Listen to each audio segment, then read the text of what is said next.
Posted by you/Caden86. What's your creepiest glitch in the Matrix or unexplainable thing that's ever happened to you? Taking the trash out at night, super remote area, so I know for a fact we're the only ones around here, getting close to the road, and I hear very clearly "help me" from a female voice. Even knowing there's such a slim chance of there being another living person around, I still feel like I should look around and check it out in case I wasn't just hearing things and someone actually needs help. Take about 2 steps in the direction I thought I heard it, hear a giggle in the same exact voice, turn around and walk promptly back up the driveway because fuck that shit. Anyone who actually needed help wouldn't be laughing, I don't think. I was working on my motorcycle in a dirt lot where I had crashed it trying to do a sick drift, breaking off the clutch lever and the gear shifter. I had brought a wrench set with me and I was using one of them to take off a bolt when I put it down on the ground to finish unscrewing the bolt with my hand. 2 minutes later I went to pick it back up and it was gone. I ran all around this dirt lot looking for it to no avail. Luckily I had a spare in the car. Fixed the bike and drove back to my apartment to shower as I was filthy. I walked in my room and sitting on my desk was the wrench. I was dumbfounded. I once clocked out of work at 6 p.m., like I always did at the time, and began my hour-long train ride home. After I had found a seat, I went to sleep and woke up just before my station. From the station, it is a short bus journey, 10 to 15 minutes, to reach home. During the entire journey, I didn't use my phone and I don't wear a watch, so I didn't really notice the time anywhere. When I reached home, my family surprised me with "You're home early, everything all right?" I look at the wall clock and it is about to be 6 p.m. I was too shocked to understand what happened. Checked other watches, cell phones, etc., and the time is absolutely right. A few days later, the admin emailed us the timesheets for the month, times clocking in and out, and every single days for me was around the same 6 p.m. So it certainly wasn't me having left work earlier. To this date, I haven't figured out how I gained between 60 to 90 minutes that day. 1985. My ex-wife and I were sleeping. There was a small sliver of light coming in through the window from a streetlight, so the room and bed were dimly visible. Our black Pomeranian was at the end of the bed asleep. I dreamt that I woke up, reached down to pet him, and he turned into a glossy black bivalve/oyster thing which opened up to reveal rows of gleaming glass teeth. I woke up to my ex backpedaling up the bed over the pillows towards the wall. I asked what's wrong? She said, "What is that shiny black clam thing with the teeth at the end of the bed? Where's the dog?" We had had the same nightmare at the same time. This still gives me a chill. I've told this story before and could go into a ton of detail, but here's the short version. I am 100% sure I vividly remember a dog that apparently doesn't exist. When I was 16, we lived on the other side of the province and my uncle had this little Jack Russell named Crew. Crew went missing for several months and then turned up at a humane society over an hour away, and we were all shocked this little dog has made it so far. Anyway, that was almost 20 years ago, and the other day I was talking to my parents and was like, whenever I hear about Jack Russells I think about Crew and that stunt he pulled, and they had no idea what I was talking about. Insisted my uncle had never had such a dog, I must have dreamed it, etc. Honestly, anyone else who would have remembered this dog has been dead for a long time, and I don't even have any pictures of my uncle. I have absolutely no way to prove this dog existed, but I'm sure that he did. I had just pulled into the parking lot of where I worked and was walking towards the building. It was like 3 in the afternoon, broad daylight. All of a sudden, I heard an ambulance's siren start sounding. Naturally, I looked down the road to try and see the ambulance. I see it approaching and decided to watch it for a bit. It was quickly getting closer, and it was about to pass right by me. However, there was a large SUV waiting to turn out of the parking lot and onto the road, blocking a few meters of the road from my view. The ambulance passed behind the SUV, probably about 50 feet away from me at most, and I vividly remember the siren becoming completely silent in that instant. The ambulance had vanished entirely as it passed behind that SUV. I was so confused. The road did not have many cars on it at the time, and it was broad daylight. I did a triple take and made sure that I didn't just miss it. I had a clear view of the road going both directions, and there was no more ambulance to be seen. No more siren either. I walked up and down the road, trying to find it for a solid minute. But nope, it was gone. I was well rested, not on drugs, and I didn't have a history of hallucinations. It seems dismissible, but I was completely aware of what happened, and I can't explain it to this day. My friend Sarah was in a nightclub, drunk off her face, when she got an overwhelming urge to tell a total stranger that her leg hurts. Edit, it didn't. All a bit strange, she ignores it but it doesn't stop, so she walks up to this guy and says, "I know this is crazy, but I've got a huge urge to tell you my leg hurts." "I know that's crazy," again. "Sorry." But he bursts into tears. Turns out his dad had just died and they made a pact before that if there was an afterlife he would get a message to him saying a totally random phrase, so there could be no mistakes, which they decided was "I've hurt my leg." My wife passed away a year ago today. Had some odd things happen, like a couple of old meaningful pictures show up that I swore were in storage. The strangest one was I vacuumed the carpet and as soon as I was done a diamond ring was on the ground right where I had just cleaned. It was like she was saying, "Hey, this one is real, don't lose it." I remember driving my car to this intersection in this rural area and I'm checking both sides because of terrible blind spots. In the corner of my eye my mother is sitting there and says something like "It's all clear my way." I look back and she isn't there. My mother had been dead for a few years at this point. This was also in the middle of the day and I've never had it happen since. I have a good one. I was about 12 years old, and woke up in the middle of the night needing to take a leak. I walked across the hall to the little bathroom, hit the lights, and was about to reach for the toilet when I glanced up and saw a face in the mirror. It was not my face. It was as if someone was on the other side, standing to the right, with their face right next to the glass, staring at me. I only saw it for the briefest moment, but it is seared into my brain. I screamed, and ran out of there to find my dad. Of course, my dad investigated, then calmed me down, or tried to. Eventually we had a prayer session, because I was so freaked out. Eventually I must have gone back to sleep. Fast forward to my 30s. I'd forgotten all about the event. One night while visiting, my dad quietly brings it up.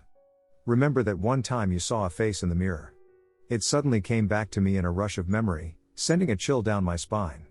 "Yay, I remember well," he said, "I sometimes think about that night." He looked down at the floor, with a serious expression. "I saw it too." He went on to describe exactly what I'd seen. We have no idea what that was.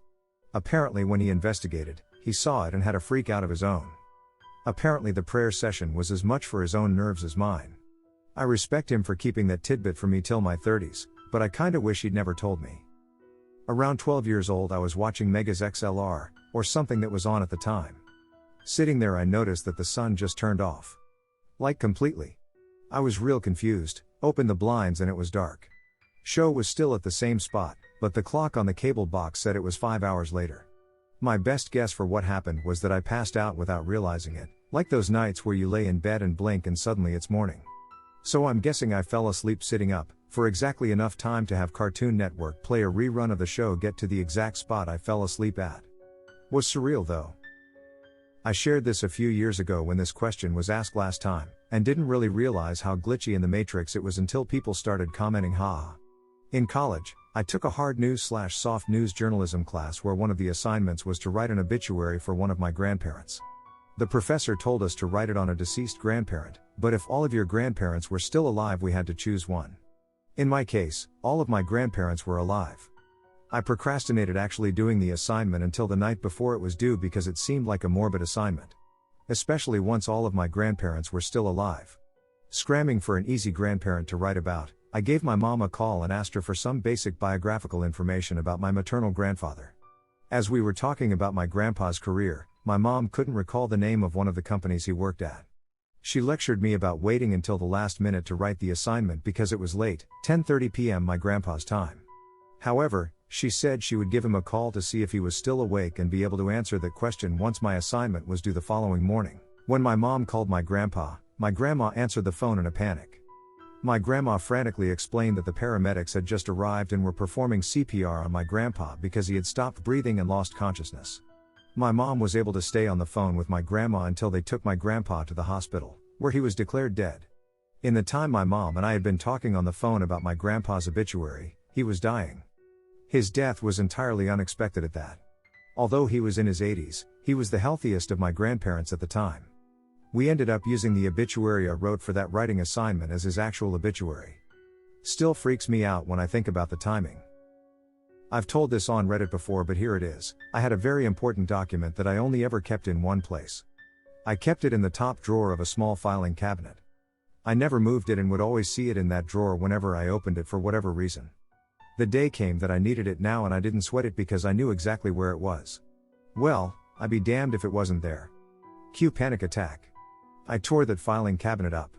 I removed everything and spread it out, flipped papers over, dug through envelopes, shook everything out, shined a flashlight all through the emptied cabinet in case it was somehow stuck to the sides.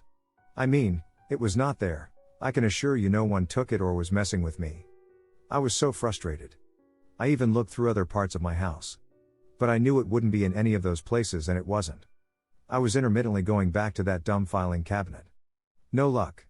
Super irritated, I searched the rest of the house again and, on my way back downstairs where my filing cabinet was, I called out in frustration, "Okay.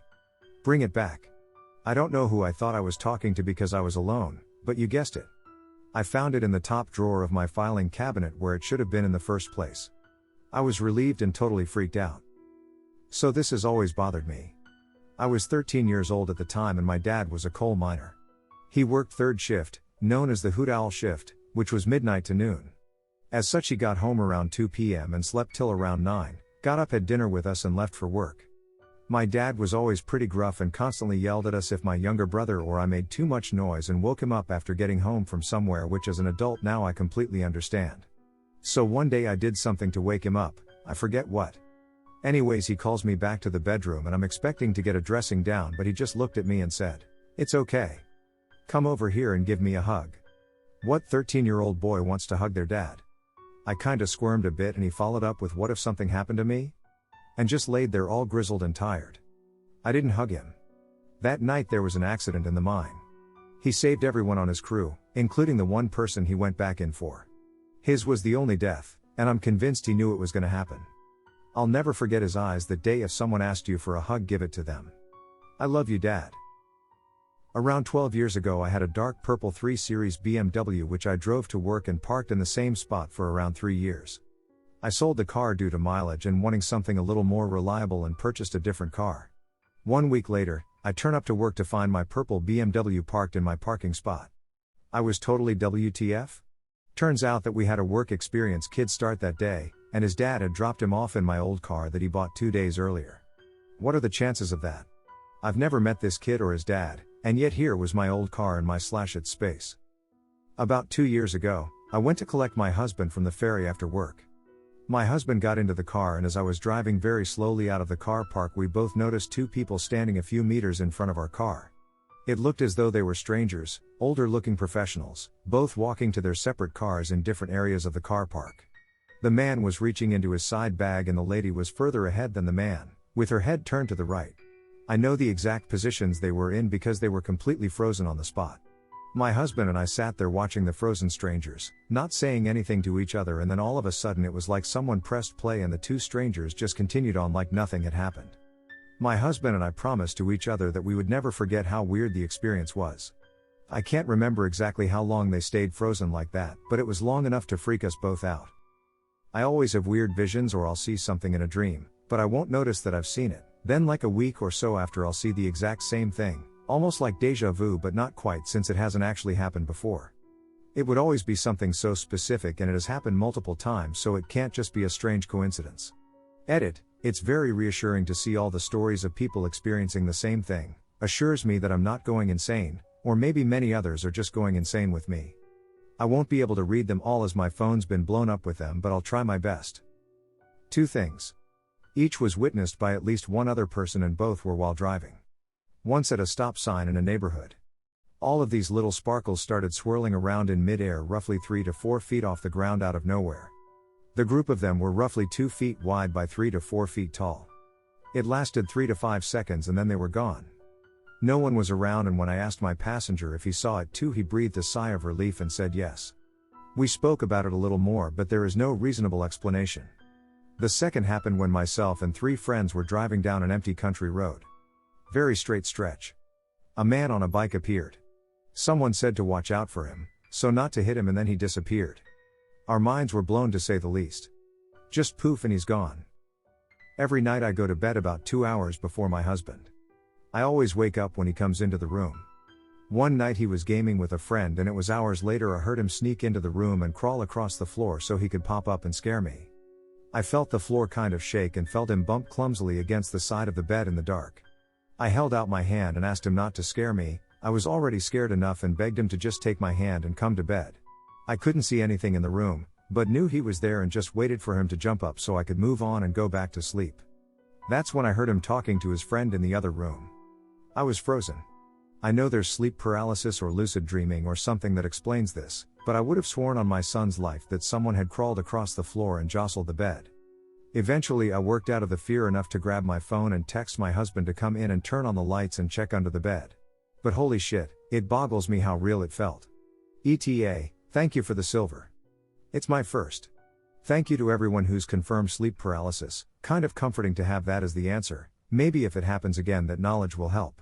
Also, it was likely inspired by watching Markiplier play Don't Open Your Eyes. Sleep with your doors shut, kids, you'll thank me later. 3 Scary Games number 36. After my little brother was murdered the next morning, I was talking with a friend and he mentioned this other dude I went to high school with younger brother had died in a car accident a couple weeks before. Later that day I pull out a slip of paper with this other dude's number and name on it from my pants. I vaguely remember running into him a year or so before this at a club where he gave me his number. I swear I had worn and washed these jeans at least a dozen times since I had run into this dude. I still makes no sense how that paper was there and I only found it then. I call the dude and we talked a bunch. It really helped me deal with the situation. So, this might be hard to explain. I was probably 12, and lived in a big log cabin. One day while my parents were at work, I got in a fight with my brother, 18, who had some anger issues. He chased me through the house and I ran out one door, around our porch and in through another door. I was going to lock it behind me but didn't have time because he was too close behind me. So, I slammed the door behind me and kept running. When I glanced back to see if he had made it through the door yet, he was banging on the window of said door and yelling for me to unlock it. The door was locked and there was no he had locked it, because the door could only be locked from the outside with a key, of course, and our parents never gave us keys. There was also no way the door could have accidentally locked when I slammed it behind me, because it needed to be fully turned to lock, and usually required some finagling at the end to make it actually lock. I stood there dumbfounded for a few seconds and then ran to a bathroom and locked myself in there. Definitely feel that saved me that day.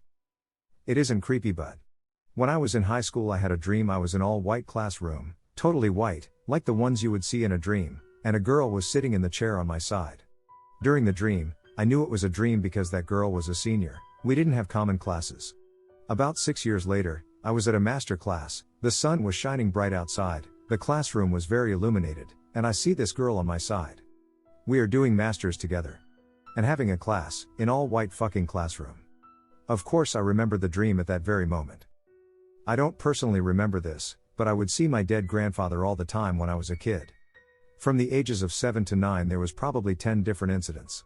My dad was an absolute pansy when it came to ghosts, which I don't really believe in, and wanted to take me to the doctor. My dad had one of those bathrooms with a separate toilet room and no one that lived in the house closed the bathroom door unless they were bathing. I was playing RuneScape and my dad asked why the bathroom door was closed, and I said it's because Grandpa's in there. That's the only one I actually remember. There was maybe 2 other bathroom incidents and some incidents when I would sit on the floor and watch TV with my dad and he would tell me to go sit in what was once my grandfather's chair and said I couldn't because Grandpa was sleeping. I don't know how creepy these are TBH, but they freaked out my family for sure. I was reading Kurt Vonnegut's last book, Timequake, and had put it in my backpack to read while on the bus. I left the house and for some reason about a block later I thought to myself, did I put the book in my bag? I looked and it wasn't there, went back to the house and couldn't find it, retraced my steps to where I turned around and it was nowhere to be found. I never found the book again, and gave up on trying to get another copy. I think it was Vonnegut's way of telling me it wasn't worth the read. This summer I bought my girlfriend a last-minute birthday trip to go kayaking around the San Juan Islands off the Washington state coast. After a long drive and ferry trip, we found the tour group of about 20 people and were then shuffled into a shuttle van for a ride to the beach. Now, my girlfriend has a unique name similar to the name of a famous painter. Let's say it's Rebecca Warhol just for fun, it's not. She's a little ray of sunshine, and started chatting with the middle-aged woman sitting next to her on the shuttle as we waited to leave. The woman noted that she had always loved the name Rebecca, as it was her mother's name. They made pleasant small talk in the van until the tour guide passed around the sign-in sheet for all of us to fill out. That's when things got strange. My girlfriend wrote her full name on the sheet and passed it on to the woman, who immediately shouted "Oh my God," and started crying. After a few minutes of total confusion, she told us Rebecca Warhol was my mother's full name, and these islands were her favorite place in the world. She passed away. The woman noted that she had always loved the name Rebecca, as it was her mother's name. They made pleasant small talk in the van until the tour guide passed around the sign-in sheet for all of us to fill out. That's when things got strange. My girlfriend wrote her full name on the sheet and passed it on to the woman, who immediately shouted, "Oh my God," and started crying. After a few minutes of total confusion, she told us Rebecca Warhol was my mother's full name, and these islands were her favorite place in the world. She passed away. I've got several kids and night terrors are always a bit freaky, but once you know it's normal and what it's like, you kind of get used to it. But my middle child had something happen a couple years ago that didn't seem like it could be a night terror. He's almost 5 now and has been pretty advanced in academics for a while, somehow learned how to read the names of numbers and colors and such, and I accidentally found out one day when I caught him reading what I had written. He came into my room very upset one night. Night terror. Except he was fully awake. I know they can seem like they're awake but they're not. But I had him doing math. 3 plus 2 is? 5. Asking very high-level questions about things. He seemed fully alert and aware. But he was seeing something my wife and I could not see. Something threatening and scary. The fly was going to get him. He shrieked ear-piercing screeches, consistently turning away and back to the doorway into my master bath where he saw this thing that was invisible to me. This happened for a few nights, too. I could only reassure him that he was okay and nothing was there and we would protect him. "You're okay. You're okay," I'd tell him. He always darted down the hallway between his room and mine for a few days after this, reassuring himself by saying, "I'm okay, I'm okay, I'm okay," as he ran. Poor thing. Freaked my wife and me out completely. I was playing fetch with my master. I was enjoying running to catch the ball as he threw it, and then I ran back and gave it back to him and he threw it again, and we kept doing this. Then he threw the ball, and when I went to look for it, it had completely disappeared. Vanished. I vividly remember him throwing the ball, but I looked everywhere and it was gone, couldn't even smell it. But here's the weirdest thing: when I look back, the ball has rematerialized in Master's hand from behind his back. This happened last summer and I still think about it to this day. A friend and I went to a buddy's house for a b-day party. Stayed up playing Halo 2 and hanging out. We all crashed in the basement. Our friend who came with me and I got up at the same time. Not like one after each other, we both got up at the same time after being asleep for a few hours and rushed to the bathroom. R was more athletic than me, probably still is, and beat me there. I ran upstairs, barely getting my head over the toilet before puking my guts out. R was doing the same thing in the basement. I was wearing a wooden cross my grandmother mailed me from Romania. I'm not religious, but I appreciated the gift as I had never met her at that point. Cross somehow became detached from the cord, fell on the tile and broke into 2 pieces. So we both call our respective mothers and get picked up. By now it's like 3 to 4 a.m. Felt sick up until we left the house. Once I was in the car and a few blocks away, felt perfectly fine. R reported the same thing to me that day over MSN Messenger. Felt perfectly fine after a few blocks. Got the pictures developed a few weeks later. There's a picture of us on the couch rocking some Halo and the whole room looks like it's filled with mist. Super spooky. I've been looking for the pic for a long time and I can't seem to find it anymore, but every few years my sister and I search my mom's photo albums for it. One day when I was about 8 I didn't go to school because I was sick. My friend was supposed to bring me homework etc., but he never came. My granddad came home from work and he told me that friend was dead. I was devastated. That night I had a dream. I was with my friend at a playground next to our school and we were talking, then he told me that he is safe and it didn't hurt when that car hit him. The next day my mother wanted to talk to me about that situation and she asked me if I wanted to know what happened. I told her that I know everything because my friend told me. She thought that my granddad told me, but he did not. He said that he did not want to tell me without her knowing it. That night I had a dream again and I was talking to him again.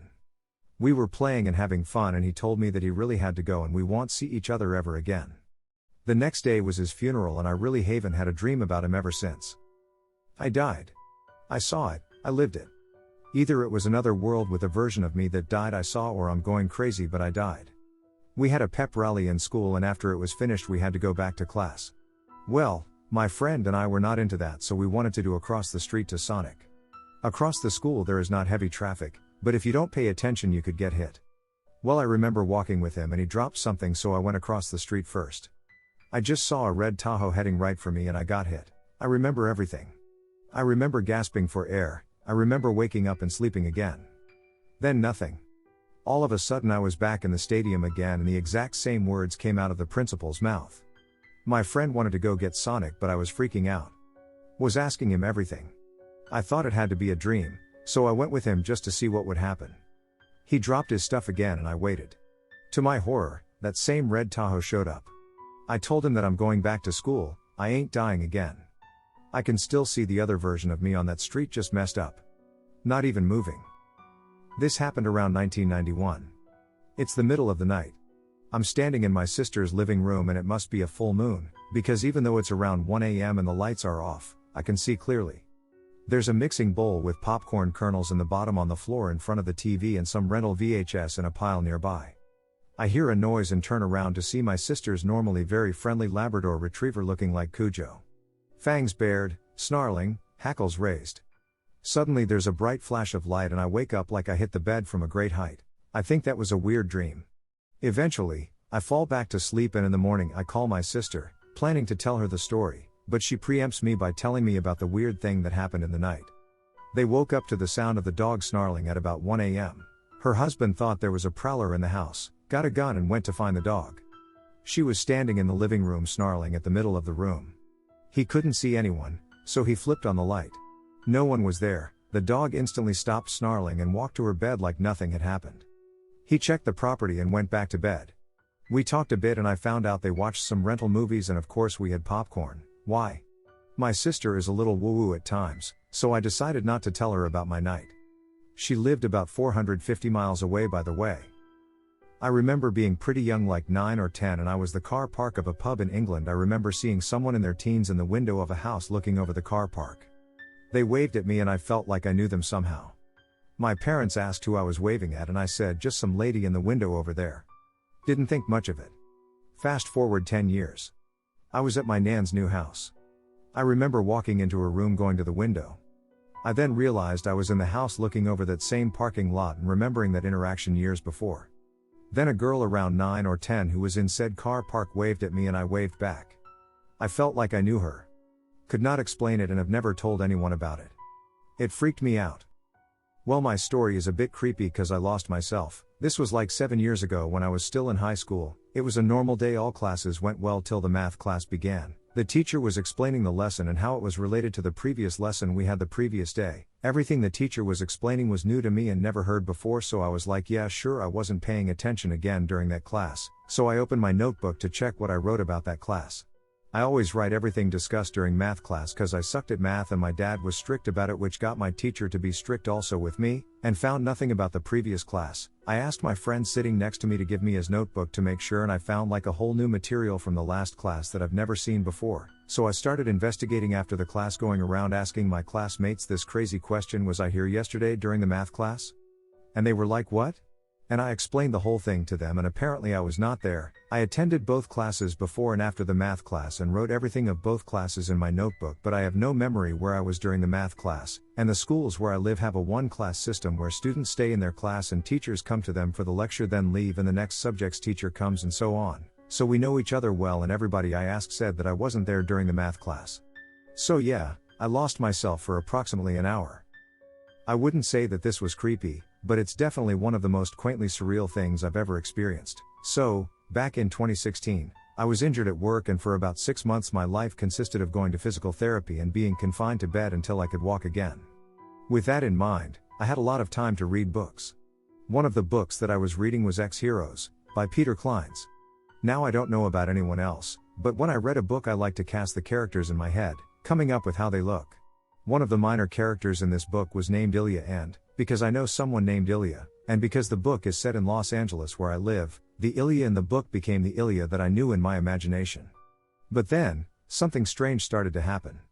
The Ilya in the book made specific references to movies like Aliens, a movie which the Ilya I know is a huge fan of.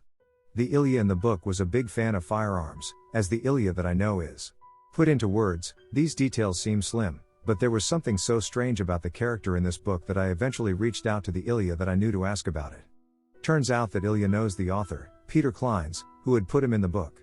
What are the odds that I would choose to buy a random book, with a story that takes place essentially on my street in Los Angeles, and features someone I know in real life as a minor character? That blew my mind, and it's easily one of the most surreal experiences I've had. Weird but happy. About 5 years ago in November we lost our family dog to cancer. She was the dog my children grew up with, loved by all. At the next Christmas, at the end of the day of gifts, food and family, As I was picking up, I found a tiny pewter dog figurine sitting on the mantel. I asked everyone who had been at the house that day if they left it. No one had. Okay, weird, but took it as a good omen. When my eldest went back to college at the end of that Christmas break, he asked if he could take the little figurine, to remember his dog. Of course, I said yes. A week or two later, picking up around the house, there was the figurine again.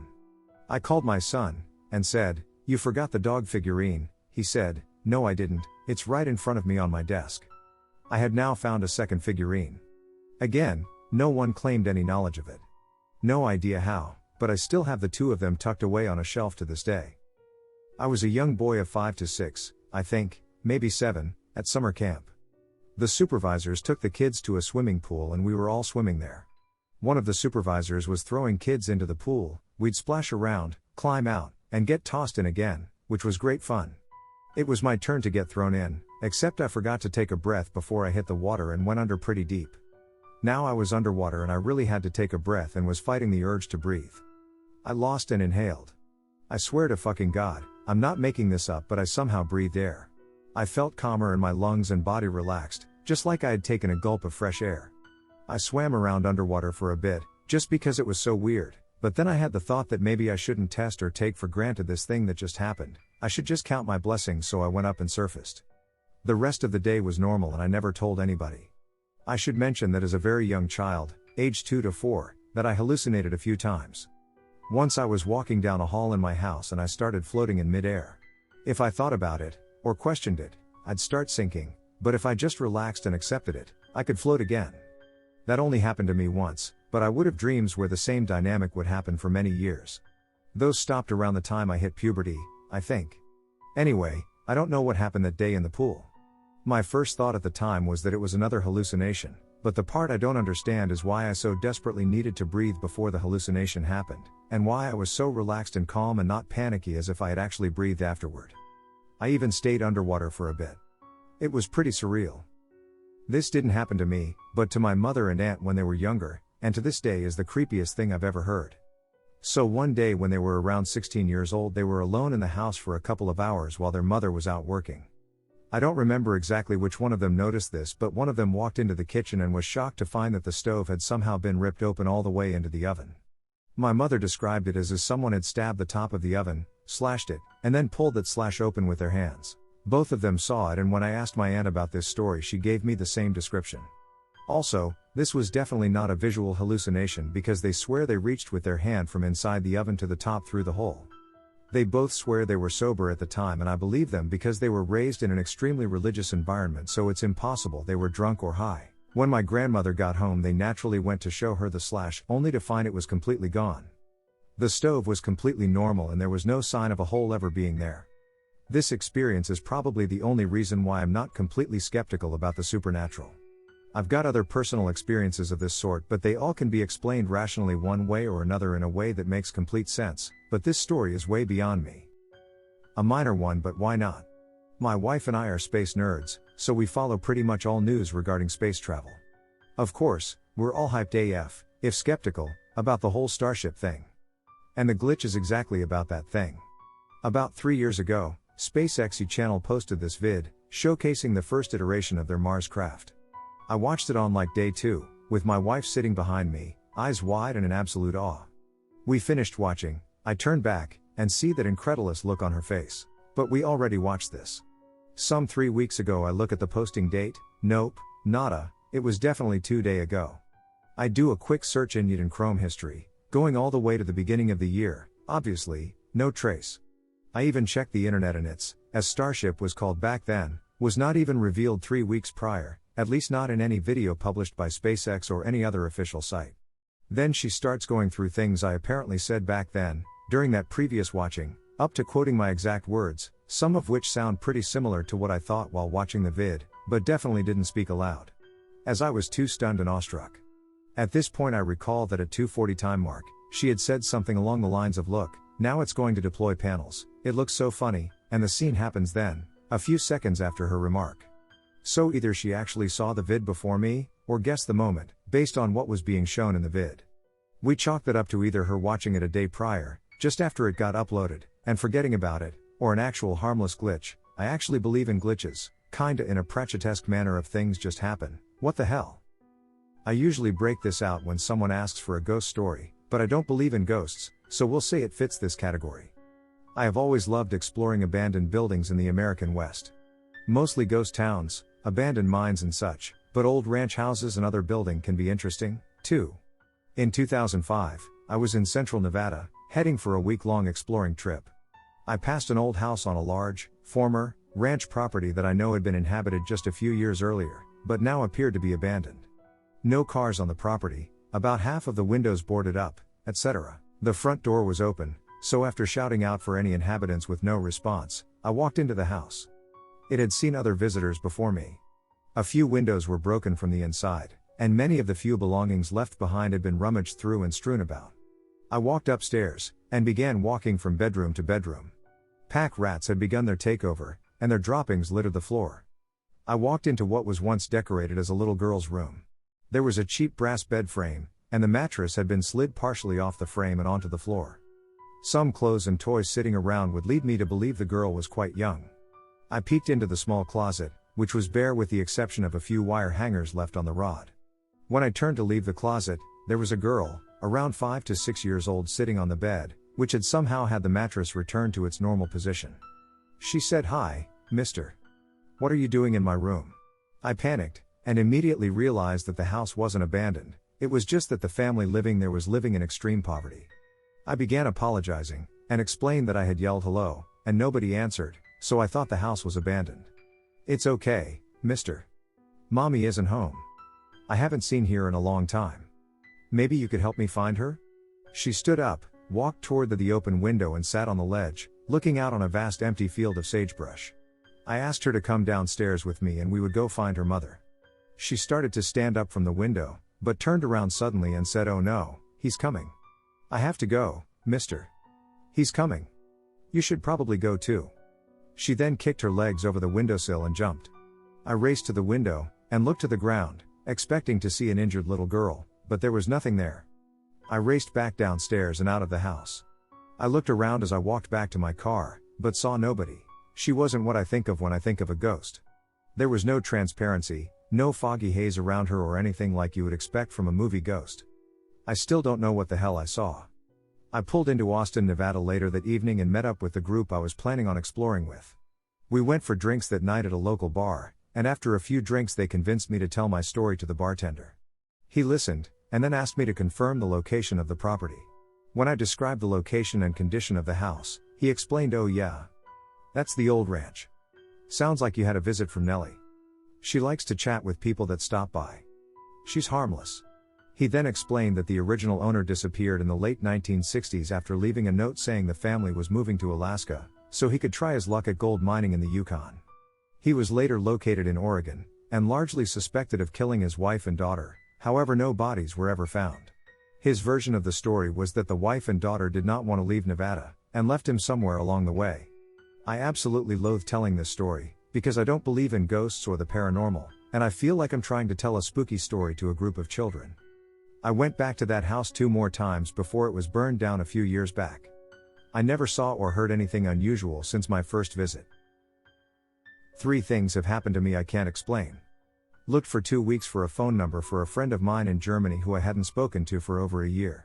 Finally found the number, ran downstairs to call him. No dial tone on the phone. I said hello? And my friend said hello? I've been trying to call you for 2 weeks but I couldn't find your number until just now. So he'd called me and I picked up the phone between the time the line connected and the phone rang for the first time. Someone figured the odds on this one for me. We were in Maui for about 2 weeks. During that time we drove down to Hana, just driving around exploring. We found an avocado tree which was dropping fruit everywhere, including on the road. We picked up about a dozen of them and ate them as we went along our travels. Before leaving the islands, we knew we had to go through agricultural inspection and we had 1 avocado left. On the rental van shuttle we decided to offer the remaining avocado to the driver. He said, and I quote, "Oh, thank you. My tutu, grandma, said you'd be bringing me this avocado from her tree." We asked him where his grandma lived, and he described the exact tree and the exact spot we'd picked it up.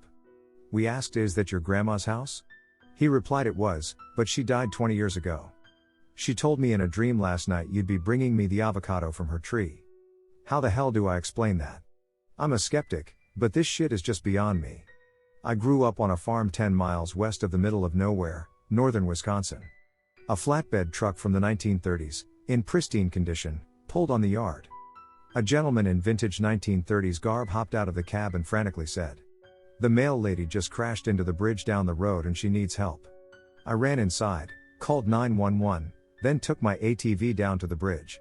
Sure enough, the mail lady was pinned inside her Chrysler K car, which had crumpled up like tissue paper.